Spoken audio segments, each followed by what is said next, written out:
Welcome back to Touring the Multiverse.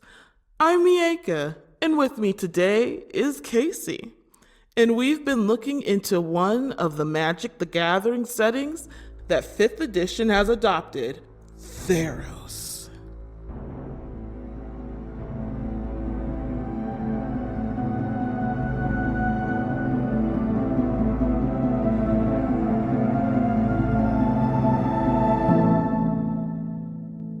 Welcome back to Touring the Multiverse. I'm Miaca, and with me today is Kasi, and we're looking into one of the Magic the Gathering settings that 5th edition has adopted, Theros. In this episode of our discussion on the Mythic Odysseys of Theros, we're going to look at some of the wild places of the mortal realms, and we'll also be covering 3 playable races.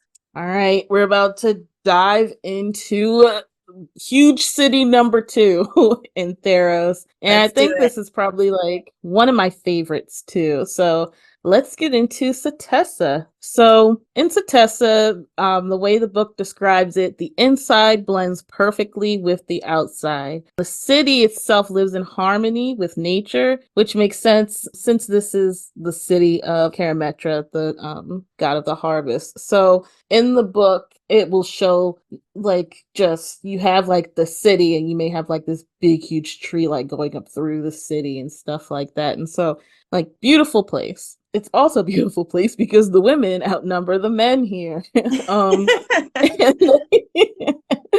And they hold the most leadership roles and they do the most work as well. Men are present here, but there's like a very low population and they work at the edge of the polis. Children in Setessa are very important. They're also known as little bears. Setessa actually, they take in all abandoned children throughout Theros. So when you enter Setessa, like there will probably be children just running around, and you know they allow the children to just run around and explore and stuff like that, which I think is just really cute. They take the kids seriously and they protect them. I love that too. Yeah, I'm like that's cute.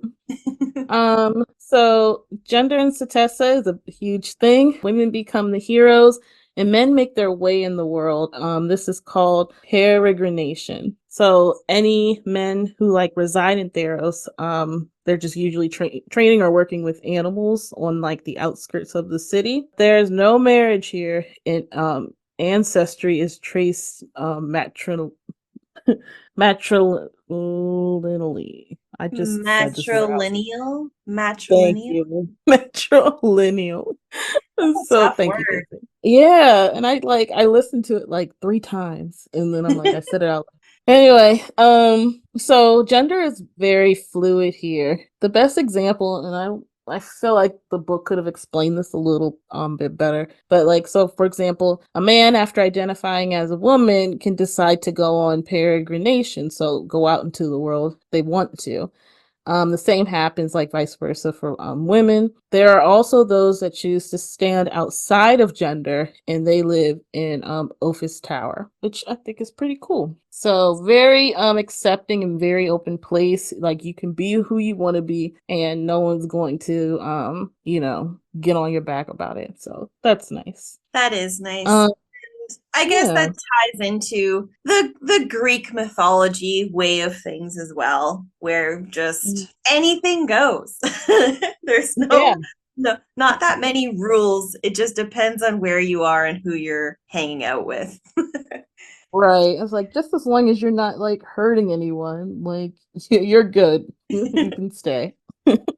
So in Ophis Tower, they are trained as women and they get to wander the world like men. If they choose to go and wander the world like the men do, they usually gather info for the ruling council, which is the group that like they oversee Setessa and it's their political body. And they also search out possible routes for peregrination and they rescue the lost and abandoned children as they're out there like exploring and stuff. So that's pretty cool. Speaking of the ruling council, it's a 5-member council and they're made up of the commanders from the 4 fortress watchtowers. And so I'm gonna go name each of them. We got Anthausa of Lena Tower. We got Phaedra of the Hydrax Tower. We have Niketa of Bazara Tower and Callius of the Ophleas Tower. So we have Silverbow, a centaur who resides at the Nexus of Seasons.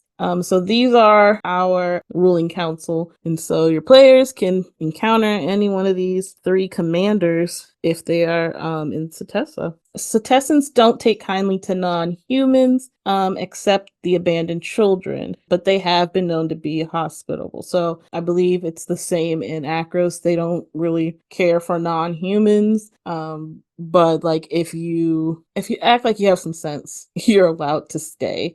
They may not really like it, but it's like, again, as long as you're not trying to hurt people, you're good. But don't stay too long at the same time. Fair. Mm-hmm. And so getting into Setessa's surroundings, we have the Temple of Karametra. This is in the center of the city. We got 3 giant trees that grow and spiral out around the heart of the city, and her temple is like right in the middle of this. There are magical wards that are stationed here to like help protect the city, and you can also find attendants such as healers, advisors, teachers, chroniclers, and oracles. They all work here at this temple in Setessa. Next, we have the Nexus of Seasons. I think these are some pretty important places in Theros. Probably they may be like the most important. There are 4 holy sites. All 4 correspond to the seasons. They serve as the nexus point between Nyx and the mortal realm, and it's also called the Kalima Veil. So first, you have the Spring Nexus. This associates with Karametra and Nelia. This is just a large arch of vines and flowers that lead up into the nexus. So that's what the Spring Nexus looks like. Next, we have the Summer Nexus. This is west of the city proper. It's covered in like a leafy canopy. It's a perfect place to rest. Nelia and Amaryllis, they are worshipped here. And you can also find just a lot of people around Setessa just resting here, or just travelers who are passing through. It's a great place to just meet with people, but it is supposed to be a place of just rest. Next is the Autumn Nexus, and a lot can happen here. This is on the southern end of Setessa. It's an orchard filled with golden apples, and there's a small cave that holds a flame. Priests here, they keep like a strict rotation to make sure that the fire like never goes out. The fire represents Perforus's fire, and it is said to keep the world warm through the colder seasons. Aroas and Mogus are worshipped here as well. And I just like, as a DM, I just had a thought, like some type of issue that you could put your players through. What if Perforus just like blows the the fire out and is like, I could think of something better to put here. I'm just gonna like make it go out for a bit. Right. And this is during the winter time. Totally. And his perception of time is so vastly different that like it could be, we have not like ever since that moment that Perforus did that, the humans have been living in winter for like 50 years. Yeah. But Perforus just thinks, oh well, I just put it out for a moment, I was just gonna go figure this out and see if this would work better. Mm-hmm. It's just like chaos. I would be pissed. And so like, I guess, and it's especially, if you have a champion of Perforus in your party, it's like you would try to like poke at your at your party mate and be like, I need you to like summon him now so we can get this.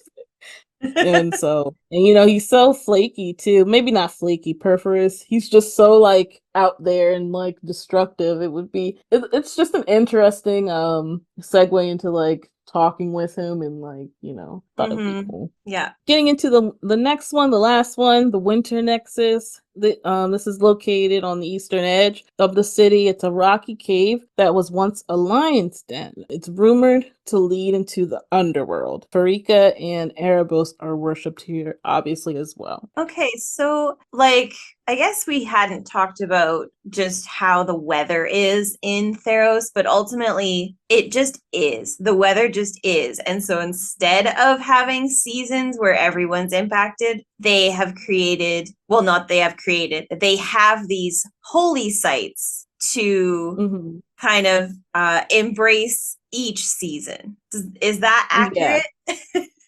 Yeah. That is what I was getting from the book. Like, this is where the seasons happen, or this is where they are, worshipped almost. I think that's pretty cool. I wouldn't say good weather all the time. It honestly depends on how the gods are feeling, right? Right. Yeah. That's what But dictates good weather and bad weather and cold and warm overall. yeah. Exactly. Like, they're going to dictate how we live and our comfortability. So, yep. Cool. All right, let's get into the next place in Setessa. That is the Bora Market.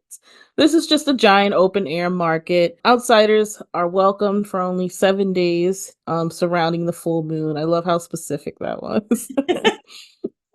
Like, after that, you gotta go. Raptor Hall is famous for their trained falcons here, and I also want to make a note that Setessan falcons are famous. So if your party member wants to buy a falcon, make it a good one. Because they are like well trained. Next, we have the Caryatid Groves. They're terrifying to me, and here's why. These are scattered throughout the city, and they are the sacred spaces of Karametra and Aaliyah. And of course, they would be, because they're made up of slender trees, and whoever enters the grove in search of peace, you'll find it, and you will become a tree. Like, if you. Like, if you're like, you know what, I want some peace in my life, and I heard, okay, go to the freaking grove, and like I do, and then I become a tree, and it's like, well, you said you wanted to live in peace, and what's more peaceful than being a tree? I It's like, would cry. yeah, for an hour or two, not the rest of my life. Exactly. Like, so literal. And so putting that throughout your campaign Oh and messing man. with your players. Like, of course, me as a DM, I would like, okay, there is a way out of this, and I would create some type of way out of it, but like, crazy, right? Yeah. Or have like your druid or even like if you had a furbolg in your group, have some way to connect with that tree and actually communicate with the human that it was before, could be an Yeah. access point to information somehow. Still awful. Terrible, terrible place. And they're scattered throughout the city, so that's oof. All Yeah, right. so you Moving. could like, yeah, I'm stuck on it. Sorry, No, Miaca. keep going. No, go ahead. Hey, so like, because it says that they're scattered throughout the city, how, then you could come up with some kind of origin story of why that first creature or human or whatever was like became the first tree. And, then after that, it just was a matter of time before more and more people found peace in that spot, became more trees, more and more trees, and then they became a grove. But what was it that the very first human who became a slender tree, like, Right. that could be like a Mhm. mystery that your party's trying to solve. It's like we have these groves and no one understands how they started, but they're everywhere and they're getting bigger and bigger and people are going missing. We don't know what's happening. Yes, yes, 100%. I'm like, they didn't go into like, a big huge legend like they did on like a lot of the other stuff we've seen so far in Theros. They're like, oh yeah, this just happens. And I'm like, okay, this is obviously the work of the gods, but like, what is the reason? Who made who mad? Totally, exactly, right? That Hmm. could be a whole like side quest in itself. Oh man. Yeah. So a lot to do with that one. Next, we have the Amatrophon.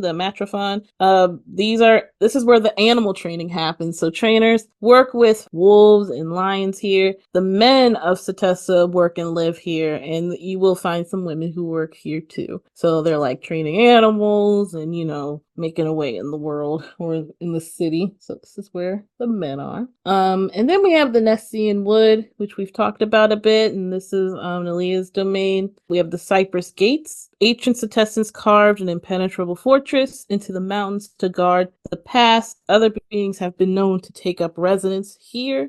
And then we have the Hunter's Crossing. At one time, Setessa held claim to most of the Nessian woods. There were once military outposts here as well, like in Akros, but now they are all in ruins, and this space has been known for travelers as like a resting point. That Nessian wood is where many monstrous creatures and wondrous creatures live, I think. Mm-hmm. So yeah. I feel like it comes with, like we talked about several episodes ago, the mythic monsters and Arasta, which was that spider-like creature, and it resides in the darkest depths of the Nessian wood.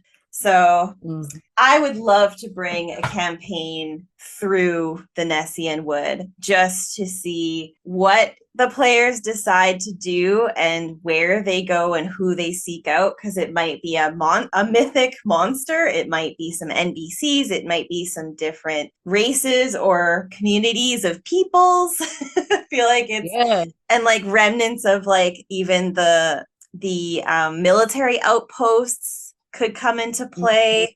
Very cool. Yeah, like I really like this Hunter's Crossing bit where it was like, oh, the ancient Setessans, they built military outposts out here. And they mentioned that a little bit as I was reading about Setessa, what the ancient Setessans did. And like, again, that's something that you can build on, like, who were they and what were they, how powerful were they? Were these like the most powerful soldiers in all of Theros at one time? Why is it laid, to ruin now? Like, they still have soldiers and stuff like that, but it makes me wonder, like, there's a lot you can do here creatively. Yeah, absolutely. So much lore and so much exploration. And it's hard to imagine that this is like considered a polis, right? Right, yeah. And so like all of what you just talked about is a city. It seems like it could be like, in terms of our world on Earth, this could be an entire country for us, but it's just this one specific area in Theros. There's so much. And like Theros is small, but like it is just with like all this stuff. That's what gets me every time. Yeah, agreed. You could easily have an entire campaign just within Setessa, let alone anywhere else in Theros. There's so much role-playing opportunity and so much combat and battle opportunity. And there's enough there too to highlight probably different pieces of people's backstories with the temples, and then the nexus of seasons, the market for those that are like bards and bartering and wanting to, potentially do some thievery. Yeah. And the raptors, oh my gosh, there's just so much. I love it. They're cool. All right. Well, we can step into the world of centaurs. I think we all have some knowledge of Greek mythology and the creatures centaurs. So outside of the D&D world, centaurs originated when Ixion, a human king, fell in love with Hera, the wife of Zeus. And as gods do, and Zeus does, Zeus tricked Ixion by taking a cloud and forming it into the shape of Hera. The cloud, named Nephel, became pregnant with Ixion's child and gave birth to a monstrous thing named Centaurus, who was cast out to live in the forests. And ultimately, he was the father of the Centaurs, who became a powerful and often violent culture in their own right, according to myth. Now, you can read a lot about Greek mythology and have many different iterations of the story. This is just one. So when we dive into centaurs in the D&D realm, they basically look the same. They just have slightly different origin story. First, the centaurs are described in the monster manual, and they have the torso and head of a human male and the lower body of a horse. This large-sized monstrosity may look vicious, but they are actually recluse in nature and avoid conflict. They are wanderers and omen readers of the wild, and you can find tribes of centaurs in mild to hot climates, and they migrate sometimes across continents, so much so that it can take decades for them to return back to where they once lived. If a centaur is separated from its tribe, it will vanish into the wilderness and often never to be seen again. But sometimes when those centaurs emerge, they will interact with other races, and with the right reason, they can find a home in another group. Centaurs are very knowledgeable, and so many times they will share knowledge with residents of their new home as well. Centaurs might be a wilderness nomad, but when provoked, they are very dangerous. Let's get into the stat block for centaurs. They only have an AC of 12 and an average of 45 hit points, but they have the speed of a horse at 50 feet. Their stats are all average or above average, except for intelligence at -1. The highest is, not surprising, in strength at a +4 modifier. They are skilled in athletics, perception, and survival, and can speak Elvish and Sylvan, and that brings them to a CR of 2. In combat, they can charge at a target to deal an extra 3d6 piercing damage with its pike attack. And that pike attack deals 1d10 plus 4 piercing damage on a hit and has a 10-foot reach. It can also make 2 attacks as an action, either one with its pike or one with its hooves, to deal 2d6 plus 4 bludgeoning damage. And it also has another weapon, a longbow, and it can make 2 longbow attacks that deal 1d8 piercing damage on a hit. So I do feel like if you end up, according to the monster manual, monster for the centaur, if you end up in combat with a centaur, you deserve it, because they are not just going to go barreling into combat with you. You will have provoked them, and then it's probably going to be very problematic because they do have multi-attack and a lot of different things. Yeah, why would you do this to yourself? And I don't know, I would be quite intimidated by a half human, half horse creature. So So, Mordenkainen presents Monsters of the Multiverse, and the Mythic Odysseys of Theros books outline centaurs as a playable race. There are minimal differences between the two books and their descriptions. The centaur build in the Theros book are specific to those found on Theros. And so should you wish to play one, you will seek to experience life's boundless bounty. And on Theros, there are 2 groups of centaurs. There is members of the far-traveling Ladonna band and the proud raiders of the Phoberos band. They have territory between 3 main human polises: Setessa, Melitus, is it Melitis or Melitus? Or Melitus? Shit. Yeah. Melitus. Melitus. Okay. Like in the monster manual, they are known to be wanderers and not settle into permanent homes. They are powerful, curious, and knowledgeable. And the book goes into the lore of each band. And in fact, the physiology of the centaur itself differs for each.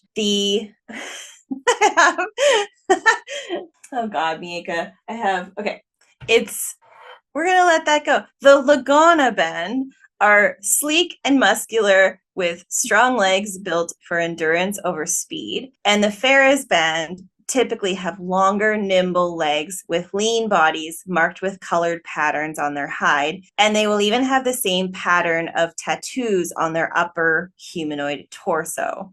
There is a pleasantly surprising amount of lore around each band, actually. The Lagana Centaurs group themselves into a traveling family band called Guri, and they essentially are traveling merchants with a hierarchy amongst them and different roles, such as the bartered, the opener, the courser, and then also the Coletra, which is the warrior and brings good luck to the band, but is also expected to die defending the family. So there's very much like an org structure and roles and responsibilities within that traveling family, which I think is very interesting. Yeah. When a centaur reaches adulthood, they will usually leave their band to travel and find themselves. And this is called a protoporos, which could be weeks or even years. And they may return to their band or they may not. Aww. Now, yeah, I know. It's like all of those movies where it's like, I'm going off to find my purpose. And yeah, that is just a part of their life. Yeah. Now, the Faeries roam more wildly. Bands may join together to defeat a common enemy or to hunt for game. They value physical strength and speed for hunting and combat. And again, there are roles amongst the band. Their charger is the leader. There's scouts, archers, warriors, and foragers, as well as what's called a tromper, which is a caller that is typically a druid or ranger, and that will have a connection to other animals. So again, roles and responsibilities amongst the band, but they are much more wild than the family style of the Lagana. If a Faeries band centaur opts to go out on its own, it is known as a renegade, and they might be more open to talking to other races rather than fighting alone. So these ones are the ones you might actually encounter as an NPC type thing, but they never lose their connection to the band, even if they never return to them. So we also get a list of centaur names, male and female, for each of the two tribes because they differ. They tend to be 3 to 4 syllables and are often shorter and sharper sounding. So some examples of, say, a female Lagana name is Lilio or Melio, and the female Faeries name is Daxa and Saya. So it's just like you have to kind of, it's an added level of lore that if you're building a centaur, you'll want to decide what band you are going to be in, and then that will dictate what your name will be. Okay. And also, in addition to that like single name, they also have a honorific that can be gained in battle. So in that example, it could be Lilio Razorhoof. And that's like an example of the honorific part that could be attached to their name as well. Yeah. Okay. So in your character build, your strength score increases by 2 and your intelligence increases by 1. You age about the same as a human and you are typically aligned neutral. Lagana are more lawful and the Faeries are more chaotic, which aligns with kind of the nature of them. For size, you are medium.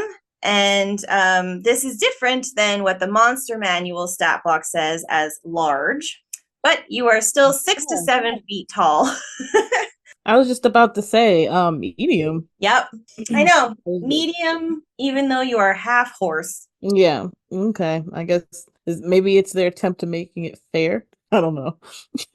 Yeah, I guess if you're going to use it as a playable race. So as I mentioned before, the like physical structure between the Lagana and the Faeries are different a little bit. The Faeries are slightly larger than the Lagana. And if you like, you can roll for your height and weight using a size modifier that's found in the book as well. So that basically allows you to roll a d10 and then you add numbers accordingly. Your base walking speed is 40 feet, not 50, like in the Monster Manual stats, but you are a fey creature, not a humanoid. You gain proficiency in one of the following skills: animal handling, medicine, nature, and survival, because you are a natural survivor. You can speak, read, and write Common and Sylvan, and there is no Elvish listed, which is included in the Monster Manual stats.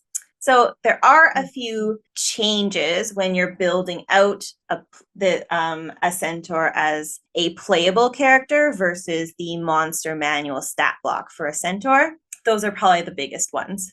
For combat, you get that charge ability, which doesn't give you extra damage, but you get to immediately follow your attack with a bonus action to make one more attack with your hoofs. So yes, you have a hoof attack as a centaur, and this replaces like a unarmed strike with your fist, and so it does a bit more damage with 1d4 plus your strength modifier. And your equine build lets you have the carrying capacity and weight that you can push or drag as if you are a large-sized creature. And if you plan on climbing and that requires your hands and feet, it is going to be harder because you have hoofs as well. So each foot of movement costs you 4 extra feet instead of the normal 1 extra foot.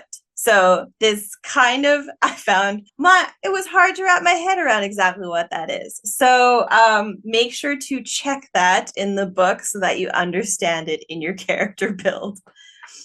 Yeah. Because when do you ever get to play a character that has 2 arms and then 4 horse legs? Right. So, there's going to be some additions based on the physical nature of your character to figure out. So this is one of them.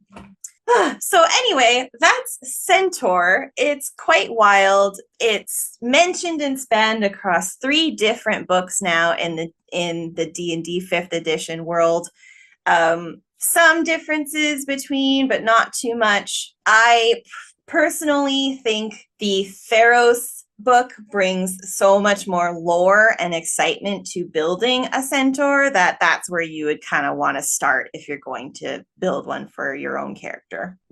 Yeah, like think I like them. I really do. And honestly, if no one is a centaur in the party, I would bring them on as an NPC, automatic. I think they're like just the perfect creature to have around. Yes, and you can spin it whatever you need to insert, whether it be more of a combative Ferris Raider centaur or a Lagana merchant family centaur. You have both options to go with, depending on what you need as an NPC as well. Yeah, like that. So we're going to move into Oreskos and touch a bit on the Leonin of Oreskos. So we're going from half human, half horse to just full on lion. Just a lion humanoid. There you go. All right, so Oreskos. This is the valley of the dry grasslands that's nestled between the Catachython and Orenade mountains. The Leonin here make their home in Oreskos. All rules are equal, and family is so important. They hold their family above all else. Leonin communities are known to migrate across Oreskos, and their encampments are heavily guarded. So, good luck. I would like to see how that would go down for a party if they try to sneak in to a Leonin encampment. That would be a fun experience, but probably deadly.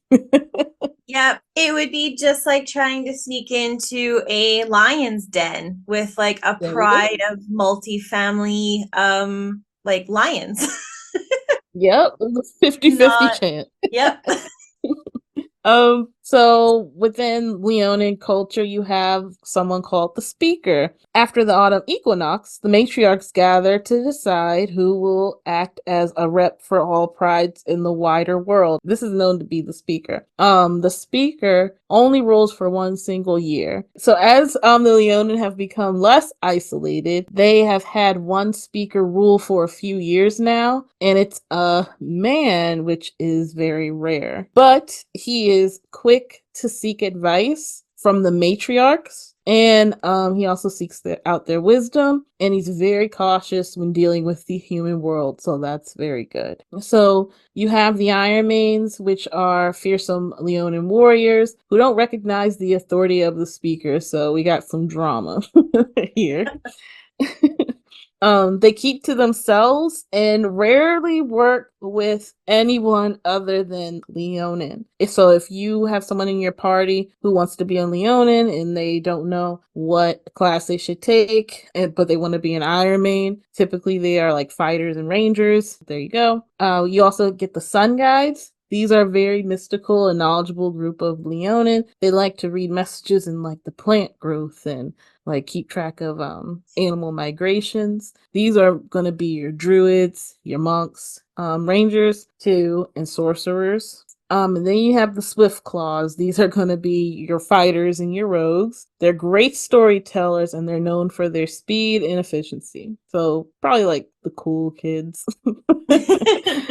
So in the grasslands of Oreskos, you have Tethmos, which is the capital of Oreskos. This is the meeting place for all of the tribes, and there's like lots of stone buildings here, and it's home to the leaders. Many matriarchs come here to just retire, and they share their wisdoms with like all of the Leonin prides. And then we have Mount Curie. This is huge temple, open roofed and accented in gold. And can you guess which god has his temple here, Kasi?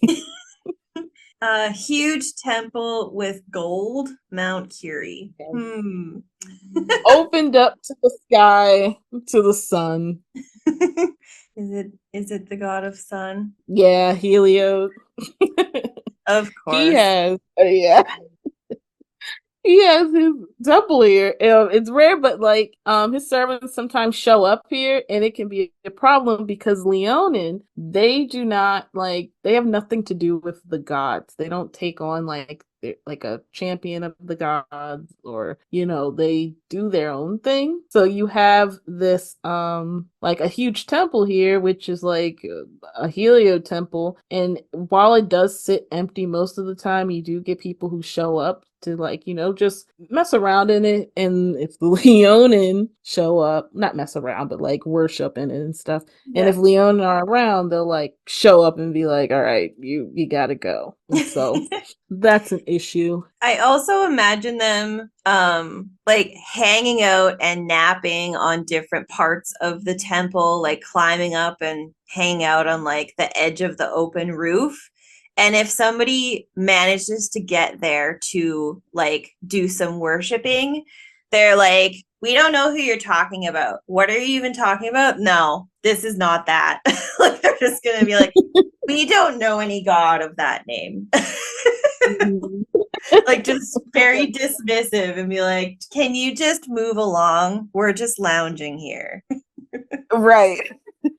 It's like, oh, Heliod, he's just so arrogant. Yeah. Yeah, and I feel like that's why the Leonin are kind of like eye rolling, going like, why is this in our realm? Exactly. Like he put it there like on purpose.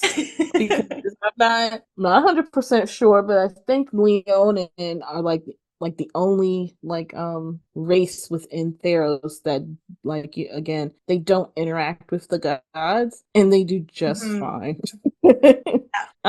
We also have Sun's Mirror. This sits at the center of Oreskos. The surface is undisturbed and it reflects the sun brightly. You can see visions of faraway places here if you do look into the water. Some Leonin have claimed you can see the past, present, future within its waters. I imagine it being like as majestic as a lion or a Leonin would be, It's just, sure, it's a valley of grassland, but I feel like you are mesmerized by the winds that go across the grass and making waves across the grasslands. And I don't know, the air is so fresh and you feel energized, or energized but yet calm because of the vastness. I don't know. Like I feel like it No, would like, be an yeah. amazing place to go and also terrifying because you know that there's just hundreds of Leon in there.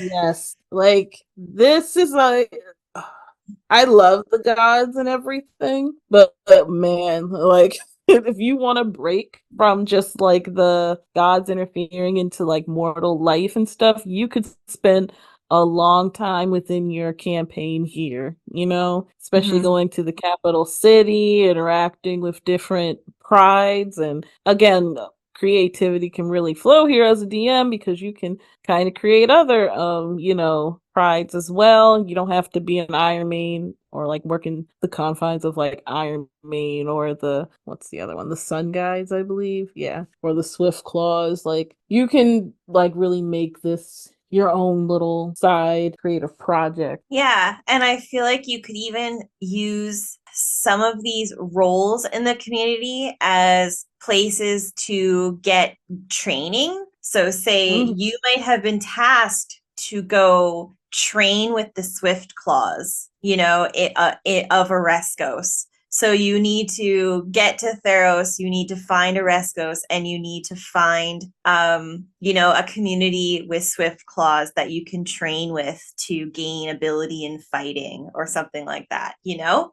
And Yeah. I think, and you could like basically any class you could probably fit into either something like this or add on to it and add other roles. And it's like, oh, we must go seek out the sun guides to gain insight on whatever. I think that would be cool too. Oh yeah, definitely. Well, Leonin are a playable race introduced in the Theros book. And I am so happy about this, especially knowing just this history of the Leonin in Oreskos and being Mm. able to then build a character that could originate from Oreskos and by one way, shape, or form they ended up out in the world and joined your adventuring party.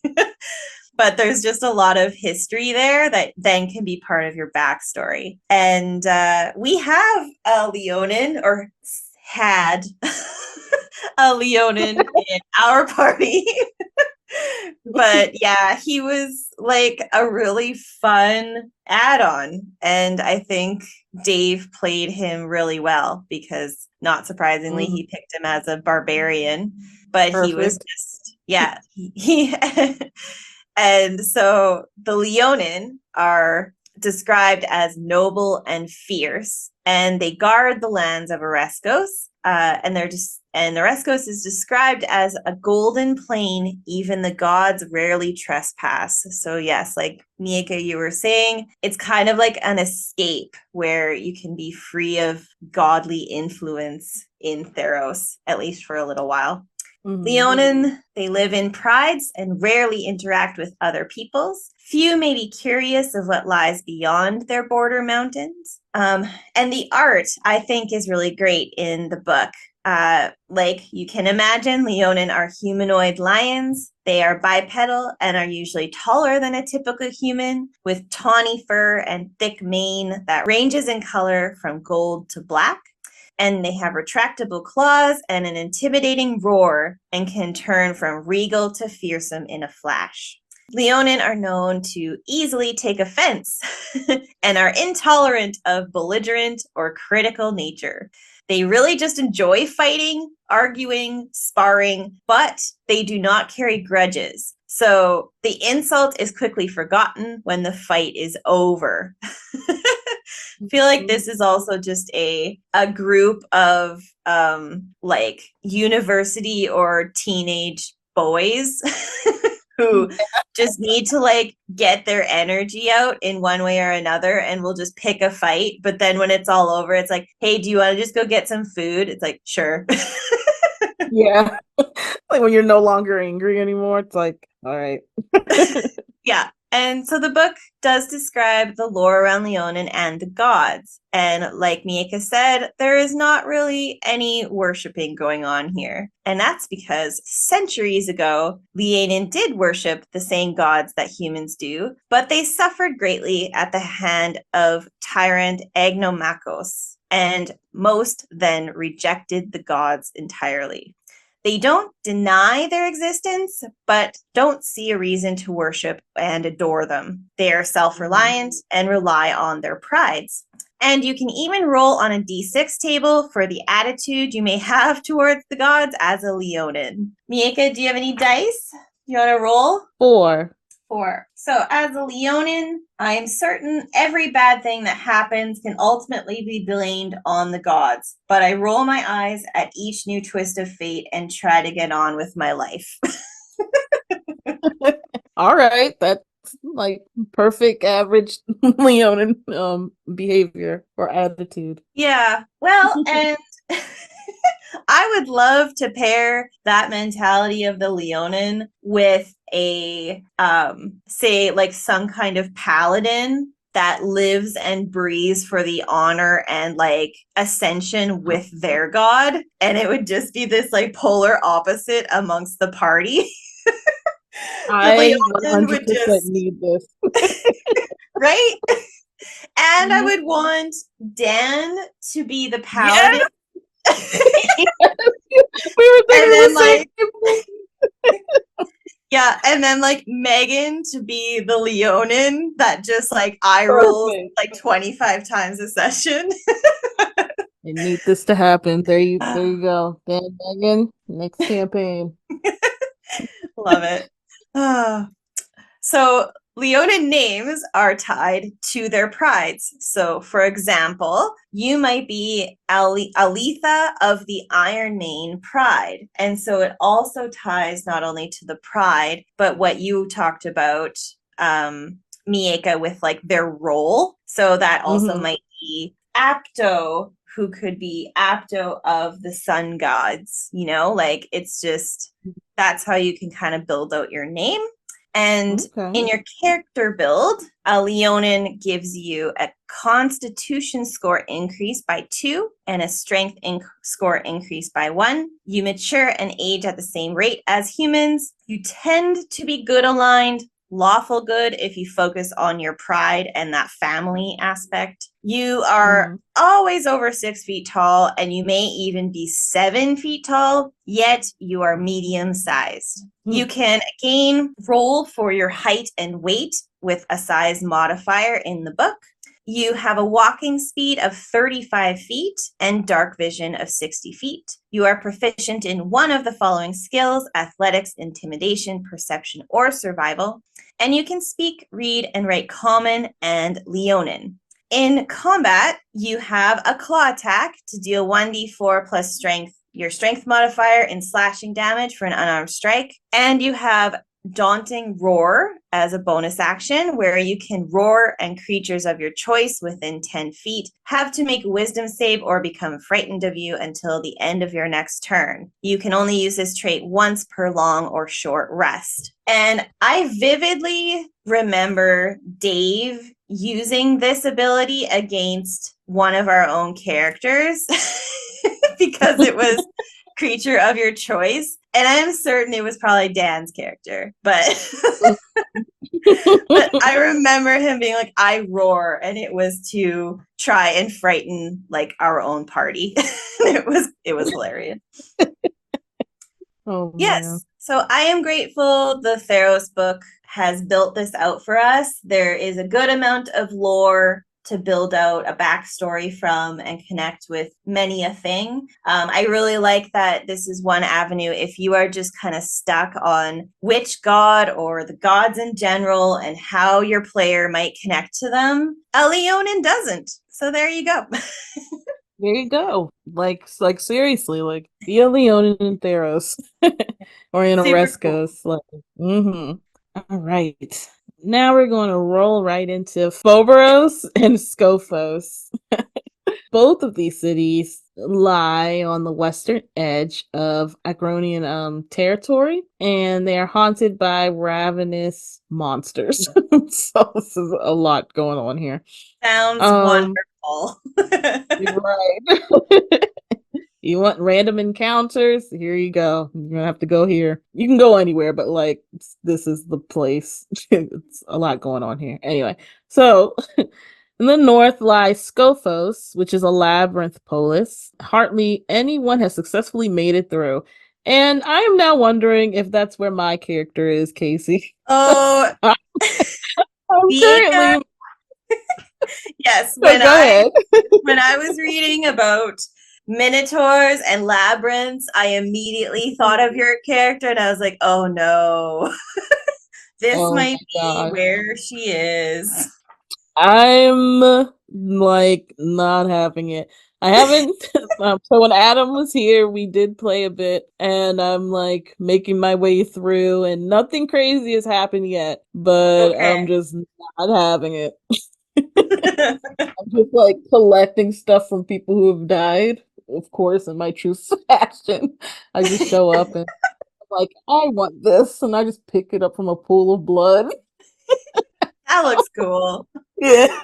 Oh, anyways, let's get back to this. But yeah, I think this is where I am, and I'm terrified.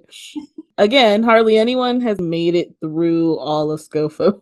Where, and this is what the book says, which I thought was pretty cool. Where Mogus, the god of slaughter, is the dark shadow of Erois, who is the god of war. Skophos is a reflection of Akros, and Phoberos is the battleground where conflict is waged. And so Akros is again, it's has a monarchy. They're very like military driven. And so Skophos is like kind of the opposite. It's that evil twin, or like, that evil reflection that we constantly see between Heliod and Erebos and Mogus and Erois. So Okay. yeah.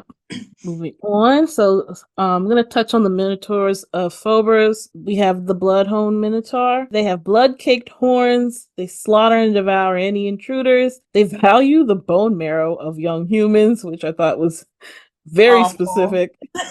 Yeah. Yeah. And they just take pride in their huge horns. And you know what? Go right ahead. Yeah. Oh, we have next the Fellhide Minotaurs. These are descendants from Thyragog of the Ashlands. They devour those who fell in battle to remove their shame. And so I'm like, I had to read that over and over again. So these Minotaurs like to eat other Minotaurs. They just see it as, oh, you died. You died so honorably. Or no, wait, they don't think you died honorably. Like, you just die on the battlefield, and they're like, instead of burying you and saying, you died so honorably, they will just eat you so you won't be ashamed. Like, it's like, because they That see is you as that is messed up. it's like so random. I'm like, what is going on here in this place? I hate this place. Um, and I think I'm in it.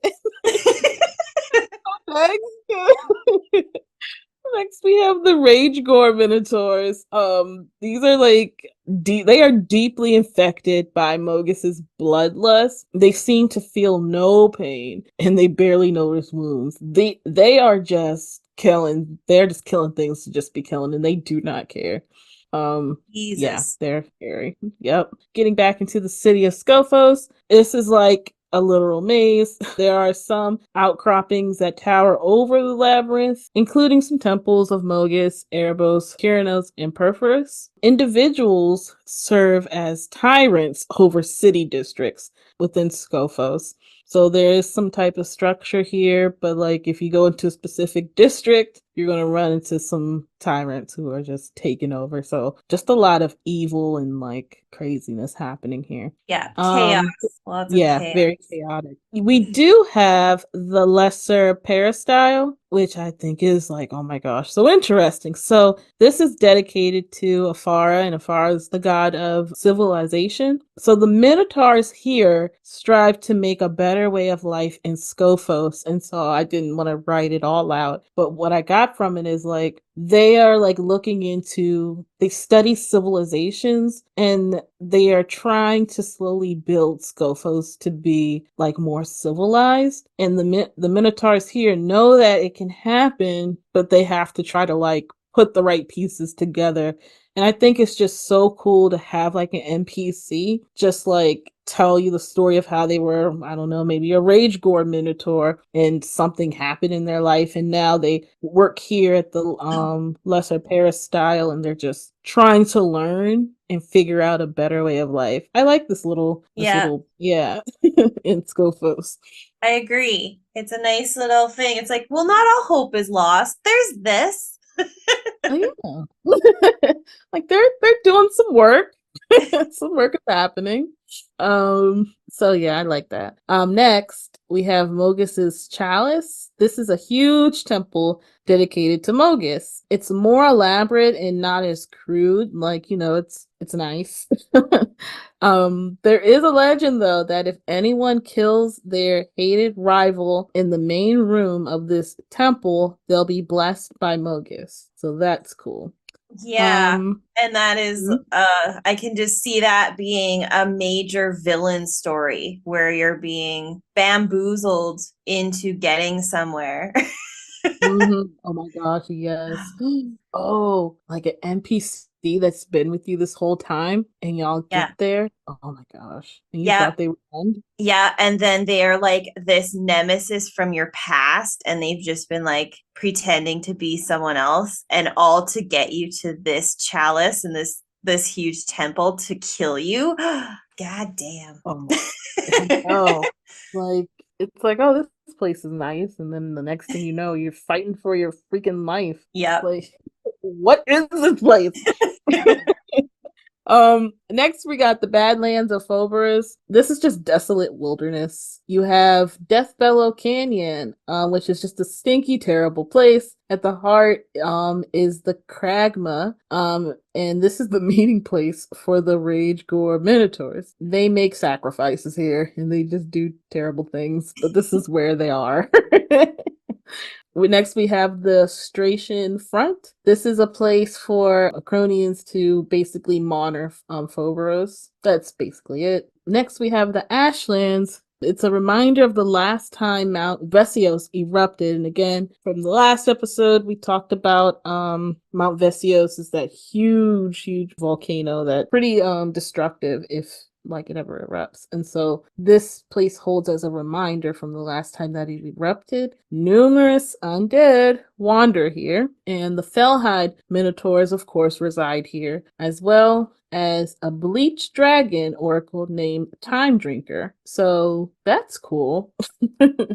Like a bleached dragon. So again, Ashlands is probably, again, a lot of ash around. And to see just a dragon sitting somewhere or walking around in there as well, that's a lot. I'm very interested in the Ashlands. Totally. And like what is your interpretation of bleached dragon oracle? Do you think it's like an albino dragon? That's Yeah, where that's my mind went. Yeah, my mind went there. Like, I immediately thought of just like a white, chalky, like looking dragon that like the ash has become like his skin now, right? And Yeah. it's like blue eyes for some reason. I don't know, but like just like very striking blue eyes. That that is what I picture.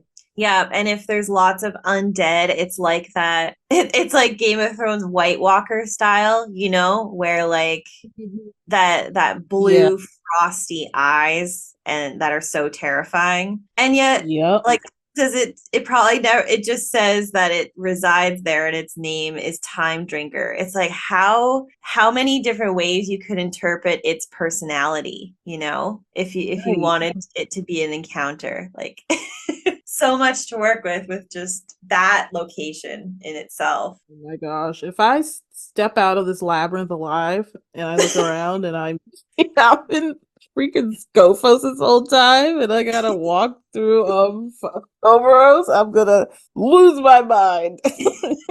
But I digress. Sorry, everyone on the internet. A lot's going on in the campaign right now. And I'm Oh, doing it by myself. yeah. I so want to know what's happening to you, you know? Gosh. Yeah, just walking around right now. I think, sorry, Adam, sidebar. But I think we're playing next Saturday. Yeah, next Saturday we're playing. Ooh. Get to figure out some more going on. Yeah, I wish you survival. Thank you. Well, and Minotaurs, like, I can't help but love them. Adam has used them in varying circumstances in the campaigns I've played with him. They've been NPCs, they've just been monsters and brutes to fight, or that were standing guard somewhere that we had to defeat. And in our previous campaign, it became a love interest of my past character, who is well known in the It's a Mimic series, Akra, the necromancer wizard. Yeah, she had a beau named Ferndamore, and he was he was a Minotaur. Aww. And it was wonderful. And so I have a like soft spot for Minotaurs, despite them being so like bloodthirsty and that typical just brute. They're pretty cool. And like people outside of the D&D realm will recognize the name Minotaur because it is very prominent in Greek mythology. It is a monster of Crete that had a body of a man and the head of a bull, and it was the offspring of Pasiphae, the wife of Minos, and a small snow white bull sent to Minos by the god Poseidon for sacrifice. So there's, again, plenty of lore in Greek mythology and plenty of versions of this story about the origin of Minotaur. And then it's been, inspired and brought into the D&D 5th edition world. We do have Minotaurs in the Monster Manual. They are described as born into the mortal realm by demonic rituals. Minotaurs are savage conquerors and carnivores that live for the hunt. They might be brown or black, with the stench of death always surrounding them. They can be encountered in labyrinths, dungeons, caves, ruins, or maze-like streets, and are solo hunters. They can go into a blood rage and are not strategic. They are stubborn and are not easy to enslave or control either. This is actually good information for you to know, Miaca, for where purpose is, because now some meta knowledge that I just hope you roll like some kind of like nat 20 on history on Minotaurs if you ever encounter one in there, which I think you will.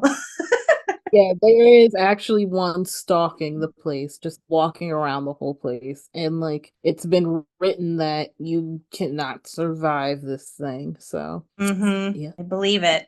Yep. They are called dark descendants of humanoids, transformed in cult rituals to reject the oppression of authority by returning to nature.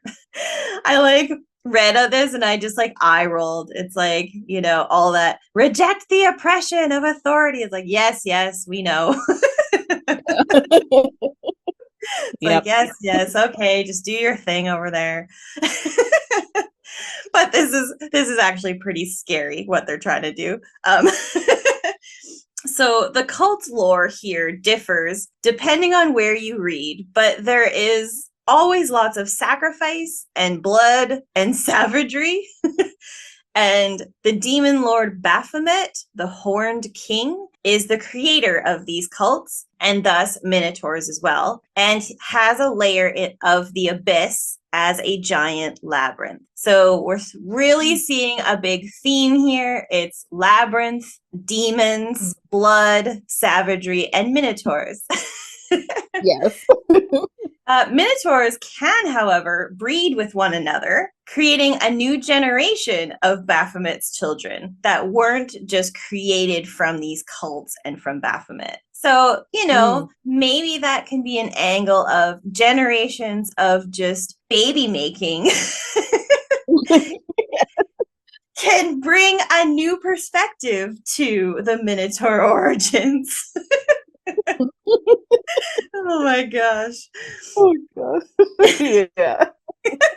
So when you look in the books that cover like the monster manual and then the playable race that we're going to get into as well, the art varies actually quite a bit. It's always, it's got the head of a bull and large horns, but the style of each Minotaur drawn is very different. Sometimes they look more lean and they're more like a rogue fighter type thing. And then sometimes they just look like a brute that just carries a great axe and is going to just slash at anything and everything and wears a loincloth. I mean, like a loincloth.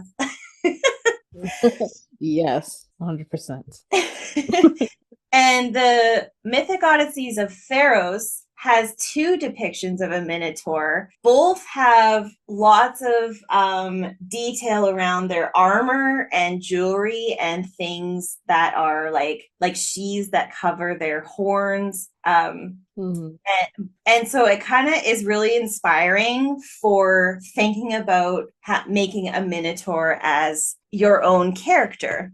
So we'll get into that a little bit later, but really, I really enjoyed the art that comes with the Minotaur in any of these books. All right, so looking at the stat block for the Minotaur in the Monster Manual, they are a large monstrosity, chaotic evil with an AC of 14, an average of 76 hit points, and a speed of 40 feet. A mix of above and below average stats with the lowest in intelligence at -2 and the highest in strength at +4. No real surprise there. They are not tactical. They are just smash and go. And don't piss me off because, we're going to fight. And they're happy to.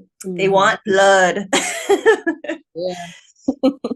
They are skilled in perception and have dark vision and have a passive perception of 17. Their language is abyssal and they are a CR of 13. Minotaurs also have a charge ability and only need 10 feet to charge with their gore attack with their horns, and that deals an extra 2d8 piercing damage. If the target is a creature, it must make a DC 14 strength save or be pushed 10 feet away and knocked prone. Minotaurs love labyrinths. No surprise. And it's stated in the book, in the Monster Manual as well. They will not get lost in one. They know the path that they have traveled and they will not get, they know the path they have traveled in one, so they can backtrack very easily. They are also reckless, and they can gain advantage at the start of its turn on all melee weapon attack rolls it makes during that turn, but also attack rolls against it have advantage until the start of its next turn. So again, it's just that it's basically like a barbarian, like the reckless attack for barbarian. That's just its go-to. Yeah. And again, it has very simple attack actions. It carries a great axe for 2d12 slashing damage on a hit, and then it can do its charge and gore. That is it. Nothing too complicated. Okay. So, Mordenkainen presents Monsters of the Multiverse, and the Mythic Odysseys of Theros offers the Minotaur as a playable race. And this is where I have joy. Despite them being the horrible, scary creatures, I love that the Minotaur is a playable race. And I, in fact, built one for a campaign that we were going to do in 2020. Then the pandemic happened, but it's still in my back pocket for someday. I will play this Minotaur character. Yeah, so between the two books, the details are very, very similar. Only Theros gives them a little more lore substance and character because on Theros, they live in the Badlands of Phoberos and the remote polis of Skophos, which, like Miaca said, is a labyrinth. So there's just much more kind of history on where they live, and it gives you a lot of backstory ability for your character. So again, you can adapt that anywhere, but I strongly recommend looking at the Theros details if you're going to build a Minotaur because it's pretty awesome. Yeah. So in the labyrinth of Skophos, victories of Minotaur champions are often carved into the walls here, and other Minotaurs will name their children after them. Aww, Yeah, I thought that that's was cute. cute. So chapter 3 in the book goes into more detail on Phoberos. And if you are interested in adventuring in this Minotaur polis, where different Minotaur bands are also described, that's where you want to look. Minotaurs are split between those who follow the dark god Mogus, instilling that nature to slaughter by being a tyrant, and Minotaurs who escaped this path following their own destinies. Minotaurs on Theros have much more character and personality. And I think that's maybe also why we get two versions of art for them. There are some trends that will stay consistent, as in every Minotaur will be wide-chested with a head resembling a bull, and horns that can be anywhere from 1 to 3 feet long and have varying levels of curl to them. They often are sharpened or adorned with etchings or metal sheaths to protect them in battle. Minotaurs will have thick hair on their neck, back, chin, and cheeks. So I'm like, I guess they will be bare-chested. I don't know. It's just like that's very specific areas to note that they have thick hair, but I digress. Yeah. They will always have strong legs and cloven hooves and a tufted tail as well. So Theros myths tell that Mogus created the first Minotaurs from its own bloodthirsty followers of criminals and monsters. Around Skophos, it is said that Minotaurs already existed. Mogus selected and elevated his most devoted followers to a hero status, and those were to be revered. So that's like building a bit of a hierarchy within the Minotaurs, not necessarily that he created them. So again, even within Theros, there are different stories of the origin story for Minotaurs. Mogus is known to reward his most faithful servants. This is somewhat similar to the story of Baphomet, creating them from their cult rituals. But generally, a herd of Minotaur are likely to be aggressive and will be those that worship Mogus. It's the wandering Minotaurs seen in other areas of Theros that are known to be more approachable, and they will point out that the myth actually says nothing about the nature of Minotaurs, and that they are not necessarily meant to worship Mogus and be bloodthirsty monsters. They claim that Minotaurs are just like humans. They're their own people and not tied to a single god. So that's probably how you are going to end up connecting with an adventuring party if you build a Minotaur. You are going to have escaped those herds of the bloodthirsty monsters that follow Mogus. You have decided to take another path, and you know, here you are with whichever group you're in. So those Minotaurs will travel with other races, and all Minotaurs use violence to vent their anger, but generally aren't quick to anger. They are described in the book as passionate, loving their friends and partners fiercely, and the laugh out loud and long at good jokes style of character. So that makes me want to be friends with them, and so I can just dismiss the bloodthirsty piece of their past. Might be just me, but I'm gonna die on that hill. Minotaurs are fine. I'm 100% with you, Casey, and even though I'm being hunted by one. Yes. Yeah, you may change your tune depending on what happens there, but thanks for your effort. So Minotaurs may worship other bold gods like Erebos, Keranos, and Perforus if they are not corrupted fully by Mogus. If they have wholly rejected the tyrant Mogus, they may then embrace his hated twin brother, Erois. Always a conflict there, and it's kind of like them versus us always, I think, especially with this group of gods. I don't know. Yeah.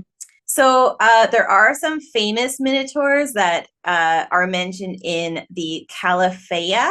And so you can read a little bit more on that in the book. And Miaca also mentioned some already that are tied to different locations or different groups. So again, just lots of lore, lots of inspiration in this book. And it's not pages and pages of information, but there is just, I don't know, it's very inspiring to me. I really like it. Yeah. The book also provides some female and male names. Like I mentioned, the parents may name their offspring after a Minotaur hero, or they might even just make it up, like on the spot. There always seems to be like an ancestral quality to the name, like somebody they knew who was, renowned for some sort of good deed, they'll name their child after that. Or if they read a Minotaur hero's name and find out what they did, they'll name their child after that. But it's very free for all. And there is a D8 table to choose that if you want. So Miaca, would you roll a D8 to decide your Minotaur namesake's ancestral quality? All right, here we go. 5. My namesake was famous for great magical ability. So there you go. Yep. You're struggling. It's perfect. Yeah, so it just gives a little bit more in even deciding that. And what I like about the 5th edition books, and especially the new details on new playable races, is they do just give you a little bit of help in deciding some of this, because there already is so much to decide when you're building a new character. So these kinds of things I enjoy.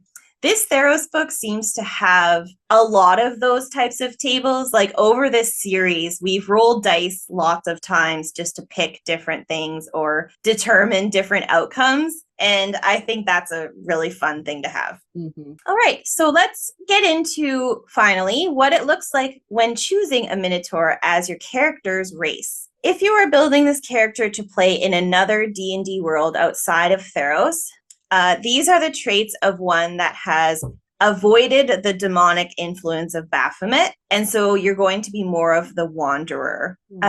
And so you can choose kind of a little bit. So think about the Baphomet lore history in that sense. And then when you come to being on Theros and playing a Minotaur, you're likely going to have that Mogus lore background, Yeah.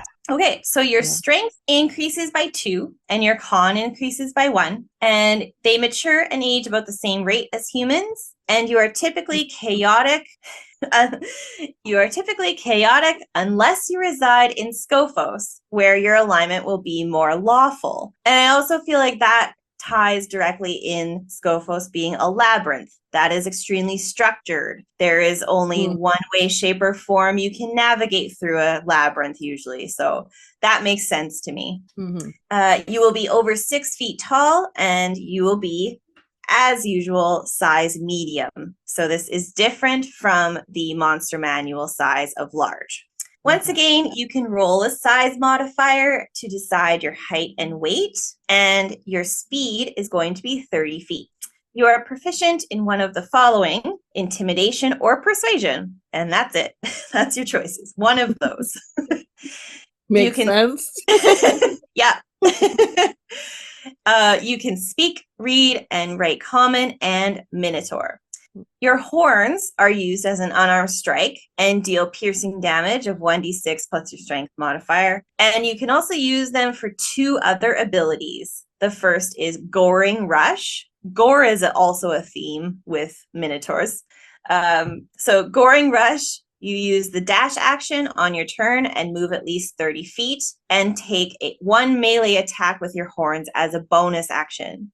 The second is Hammering Horns. Immediately after you hit a creature with a melee attack as part of the attack action on your turn, you can use a bonus action to attempt to shove that target with your horns. The target must be within 5 feet and no more than 1 size larger than you. But it makes a strength save, and if it fails, you push it up to 10 feet away from you as well. It's just that bullish, literal bullish behavior. Yeah, like they're just shoving you with their Right? yeah. You gotta work that in. Yeah, so I can appreciate that and respect that for sure. So ultimately, what they gave you in in this Theros book for a playable race is a modified version of the charge from the monster manual stat block. They also decrease your walking speed from 40 to 30, and they don't offer dark vision, which I think is a little bit sad. And the monster, yeah, that's one thing I noticed. And the monster manual Minotaur stat block only speaks abyssal, which again, it makes sense that that needed to be adjusted a little bit, but it's interesting that the languages are then common and Minotaur. So I guess, you know, we're deviating away. This is okay when Minotaurs be fucking Miaca and they're creating their own Minotaurs, these ones will speak Minotaur, not abyssal. That's where I think the difference comes in. Yeah. You know, it's like they're creating their own language versus adopting Baphomet's or Mogus's, you know, like way of thinking. Oh, yeah, I see. I see what you're saying. Yeah. Carving a new way. There you go. Yeah. So in that same vein about the language difference between the two, I think the Monster Manual version is truly the one that is fully corrupted by their god. It's reckless and aggressive, and like where if a Minotaur has escaped all that and was not corrupted by Mogus or any other god, and even if it still worships a different god, that is the playable race version of Minotaur. There's just a little bit more humanity to it. And so that's how I see it. The one interesting add-on with the Monsters of the Multiverse racial trait in that book is that you also do have that Labyrinth Recall ability listed in where the Theros Minotaur racial traits don't list that. And so with that Labyrinth Recall ability, you have advantage on wisdom survival checks for navigating and tracking, which makes complete sense because they're happy living in labyrinths. Right. Terrifying, but okay. Yeah. I feel like maybe that was a missed opportunity with the Theros book. I think it makes complete sense to keep it in, especially if you're building a Minotaur that came from Skophos. It's like, well, I would just as a DM, if somebody was building this character to play in my campaign, I would totally let them have that advantage. Why the hell not? Right. Because so useful to the rest of the party. Right? Yeah. And even better that it comes from the Minotaur's natural ability versus, you know, your ranger that just has the survival advantage. Right. Like, yes. So that was a lot. There's so much to like talk about with Minotaurs, and they're so interesting. And I didn't feel like there was anything I could leave out because yeah, there's just so much. Yeah, like you touched on like a lot of good points. And like it's interesting because like in my going into this, I'm like Minotaurs are just like brutes or whatever. They're just doing what just doing whatever. But there is a side of them that are trying to be like a little bit more civilized, and it's could be a lot of fun exploring that, especially if they're wandering. Especially, go ahead. Oh, especially if they're like wanderers and they're just trying to make their way in the world. And it's interesting how they've become their own thing outside of like if they're not I might get the words wrong here, but if they're not following Mogus or what was the other? Baphomet? Yeah, Baphomet, they're making their own way, which is interesting. I haven't seen another race do that. Yeah. Correct me if I'm Not really. Usually they're so driven to follow like the god or deity that like, you know, it just is the way it is until something really traumatic happens. Right. But yeah, like giving that option as a playable race and that type of style to play the Minotaur, I felt like it really connected with the city of Skophos and how you're talking about that lesser peristyle, and where it's the Minotaurs that are striving to make a better way of life in Skophos.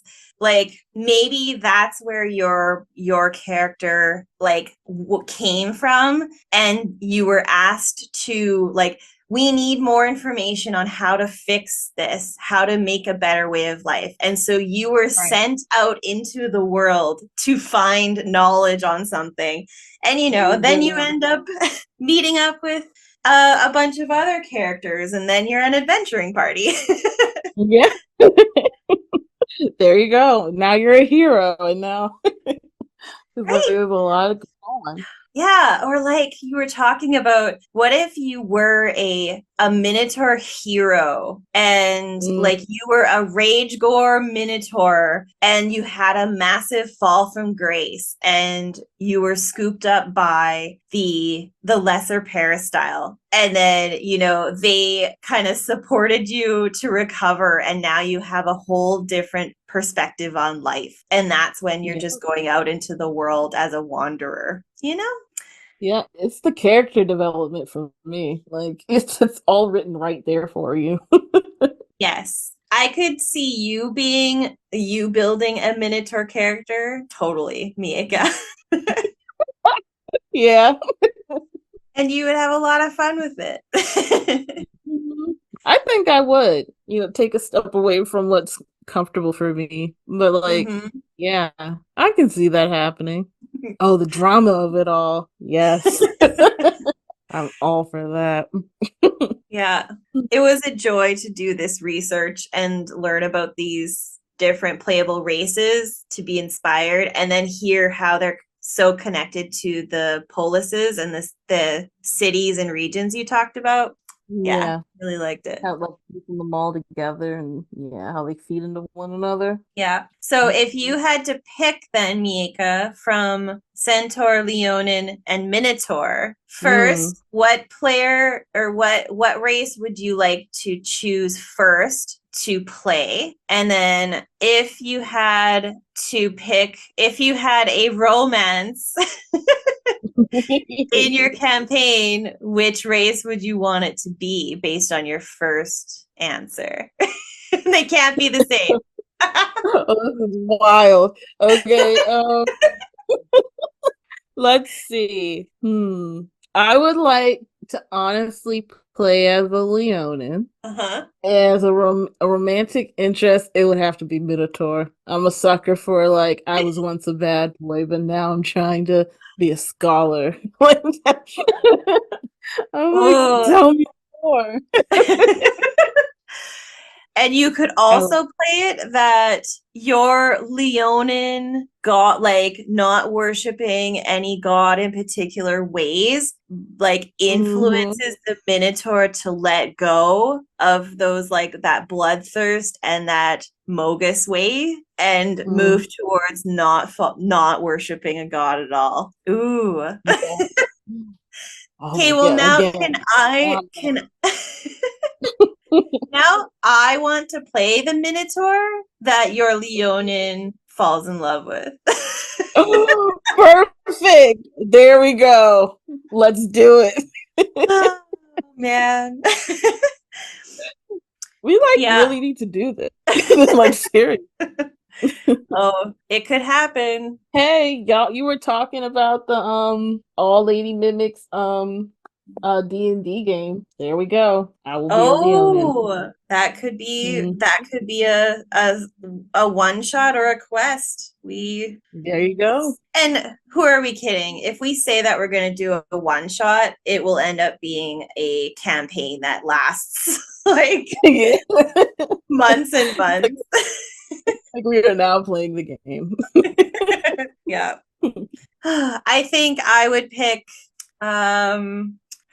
I would do the same thing, Miaca, to be honest. And not to say that Centaur is uninteresting, but just when it comes to the Leonin and the Minotaur, you gotta, there's something there.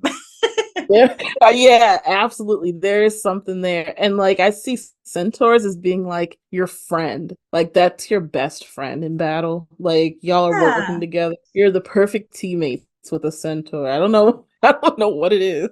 But like, yeah, that's what I see. Me too. It's something. It's something there. Well, that's a wrap for this episode in our monthly discussion on Theros. Don't forget to check out some of the other series on Spotify, Apple Podcasts, YouTube, and other podcast apps. And become one of our patrons to get access to bonus episodes, book reviews, discussions on homebrewing details, and the It's a Mimic campaign builder. Thank you for listening to this episode of Touring the Multiverse on the It's a Mimic channels. If you'd like to support us, we have a donate button on our website, itsamimic.com, a store with some It's a Mimic merch, and a Patreon. But one of the best things you can do is share, like, subscribe, comment, leave reviews, and make posts about It's a Mimic and this series. Engagements like that help us create more content for you to consume. But even if you don't, I want to say thanks for listening to It's a Mimic, where you never know what you're going to get.